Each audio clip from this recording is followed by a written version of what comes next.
ಕೊಡುಗೆ ಆಗು ಕೊಡ್ಬೋದು, ಮತ್ತು ಪ್ಲಾಸ್ಟಿಕ್ನ ನಾವು ಕಡಿಮೆ ಆಗು ಬಳಸ್ಬೋದು. ನೆಕ್ಸ್ಟ್ ನಾವು ಇದನ್ನು ಪೆನ್ನನ್ನು ಹೇಗೆ ಮಾಡಿದ್ದೀವಿ ಅಂತ ಹೇಳ್ತೀನಿ.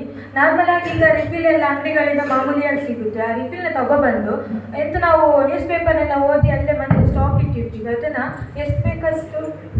ಎಷ್ಟು ಬೇಕಷ್ಟು ಅದನ್ನ ಕಟ್ ಮಾಡಿ ನಂತರ ಮತ್ತು ನಮಗೂ ಕೂಡ ಇನ್ನೊಂದು ಬರುತ್ತೆ. ಯಾಕಂದರೆ ಎಕ್ಸಾಂಪಲ್ ನಾವೇ ಏನಾದರೂ ನೋಟ್ಸ್ ಬರೆಯೋಕ್ಕಾದ್ರೆ ಸ್ವಲ್ಪ ಚಿತ್ತಾದರೂ ಕೂಡ ನಾವು ಅದು ಬೇಡ ಅಂತ ಹರಿದು ಬಿಸಾಕ್ತೀವಿ. ಒಬ್ಬೊಬ್ರು ಯೂಸ್ ಮಾಡ್ಕೊಳ್ತಾರೆ ಏನಾದರೂ ಕಲಿಬೇಕಂತೇಳಿ, ಸೊ ಒಬ್ಬೊಬ್ರು ಬಿಸಾಕ್ತೇವೆ. ಅದಕ್ಕೆ ನಾನು ಕೂಡ ಬಿಸಾಕ್ತೇನೆ ಪೇಪರ್ ಬೇಡ ಅಂತೇಳಿ ಡಸ್ಟ್ಬಿನ್ಗೆ ಹಾಕ್ತೀನಿ.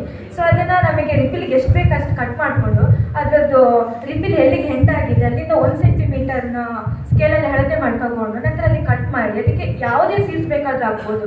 ಎಕ್ಸಾಂಪಲ್ ತರಕಾರಿದು ಮತ್ತು ಹೂವಿದ್ದು ಯಾವುದೇ ಸೀಡ್ಸ್ನ ಹಾಕ್ಬೋದು. ಹಾಕಿದಾದ್ಮೇಲೆ ಅಲ್ಲೇ ಕ್ಲೋಸ್ ಮಾಡೋದು. ಅದರ ಕ್ಯಾಪ್ ಕೂಡ ಪೇಪರಲ್ಲೇ ಮಾಡಿರೋದು. ಅದನ್ನೇನಂತ ಹೇಳಿದರೆ ರಿಫಿಲ್ ಏನಾದರೂ ರಿಫಿಲ್ ಕೂಡ ಪ್ಲಾಸ್ಟಿಕ್ ಅಲ್ವಾ, ಅದನ್ನು ನಾವು ಹೇಳಿದಾಗೆ ಬೆಸ್ಟ್ ಆಫ್ ವೇಸ್ಟ್ ಅಂತ ತಗೊಂಡು ನಮಗೆ ಮನೆಗೆ ಏನು ಬೇಕೋ ತುಂಬ ಕ್ರಿಯೇಟಿವ್ ಆಗಿಲ್ಲ ಮನೆಗೆ ಏನು ಬೇಕೋ ಅದನ್ನು ಮಾಡ್ಬೋದು. ನೆಕ್ಸ್ಟ್ ಪೇಪರ್ನ ಬಿಸಾಕಿದ ನಂತರ ಅದು ಭೂಮಿಯಲ್ಲಿ ಕರಗಿ ನಂತರ ಇದು ಸೀಡ್ಸ್ ಗ್ರೋತ್ ಆಗುತ್ತೆ.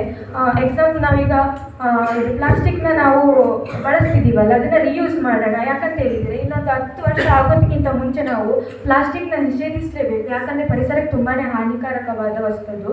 ನಮಗೆ ಅದಕ್ಕೆ ತುಂಬ ರೋಗ ಬರುತ್ತೆ. ಅದನ್ನು ಯೂಸ್ ಮಾಡೋದ್ರಿಂದ ರೋಗ ಬರುತ್ತೆ, ಅದನ್ನು ಸುಟ್ಟರೂ ಕೂಡ ರೋಗ ಬರುತ್ತೆ. ಈಗ ತುಂಬ ಜಾಸ್ತಿ ಕ್ಯಾನ್ಸರ್ ಅದು ಹೇಗೆ ಬರುತ್ತೆ ಅಂತಲೂ ಹೇಳೋಕ್ಕಾಗಲ್ಲ. ಸೊ ಆ ಥರ ಅದನ್ನು ರಿಯೂಸ್ ಮಾಡ್ಬೋದು ಮತ್ತು ಅದರಿಂದ ಬಿಸ್ನೆಸ್ ಕೂಡ ಮಾಡ್ಬೋದು.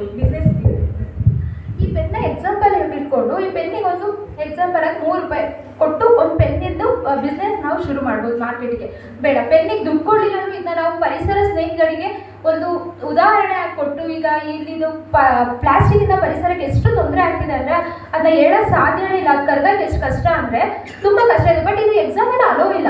ಬಟ್ ಇದನ್ನ ಪರಿಸರ ಸ್ನೇಹಿಗಳಿಗೆ ರೈತರಿಗೆ ಯಾರಿಗಾದ್ರೂ ಕೊಟ್ಟಿದ್ದನ್ನ ಯೂಸ್ ಮಾಡಿ ನೋಡಿ, ಅದರಿಂದ ಏನಾದರೂ ಪ್ರಯೋಜನ ಆದರೆ ಇದರಿಂದ ಏನೋ ಒಂದು ಆಗ್ಬೋದಲ್ವಾ.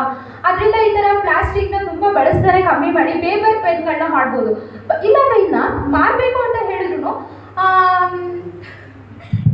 ಇದು ವೈಟ್ ಶೀಟ್ಗಳಿಂದ ಕಲರ್ಸ್ ಎಲ್ಲ ಹಾಕ್ಬಿಟ್ಟು ಬೇಕಾದ್ರೆ ಮಾಡ್ಬೋದು. ಕಲರ್ಸ್ ಎಲ್ಲ ಮಾಡಿ ಈಗ ಇದನ್ನ ಪೆನ್ಸಿಲಿಂದನೂ ಮಾಡ್ಬೋದು. ನಿಬ್ ಹಾಕ್ಬಿಟ್ಟು ಅದು ನಿಬ್ ಖಾಲಿಯಾಗಿ ಇದು ಪೆನ್ಸಿಲಿಂದ ಇದಾಕ್ಬಿಟ್ಟು ಮಾಡ್ಬೋದು. ಅದು ಖಾಲಿ ಅಂದರೆ ಆ ಪೇಪರ್ ಹಾಕಿ ಮತ್ತೆ ಅದರಿಂದ ಬರೆಯೋಕ್ಕೆ ಶುರು ಮಾಡ್ಬೋದು.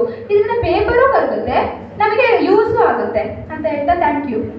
ಮತ್ತು ಇನ್ನೊಂದು ಏನಂತ ಹೇಳಿದರೆ ಅವ್ರು ಹೇಳಿದರು ಪೇಪರ್ನ ನಿಮ್ಗೆ ಅನಿಸ್ತಿರ್ಬೋದು ಪೇಪರ್ನ ಸುಮ್ಮನೆ ಯಾಕೆ ಬಿಸಾಕೋದು ಅಂತ ಹೇಳಿದರೆ, ಯಾಕಂದರೆ ನಾವು ಒಬ್ಬೊಬ್ಬರು ಅರ್ಜೆಂಟಲ್ಲಿ ಏನಾದರೂ ನೋಟ್ಸ್ ಬರೀಬೇಕಂತ ಒದ್ದೆ ಕೈಯಲ್ಲೇ ಬಂದು ಬರಿತೀವಿ. ಸೊ ಅದು ಪೇಪರ್ ಅಲ್ವಾ, ಅದೆಲ್ಲ ಫುಲ್ ಒದ್ದೆ ಆಗಿ ಅದೆಲ್ಲ ಅರ್ಧೋಗುವಾಗ ಆ ಥರ ಆಗುತ್ತೆ. ಸೊ ಅದನ್ನು ಬಿಸಾಕ್ಬೋದು.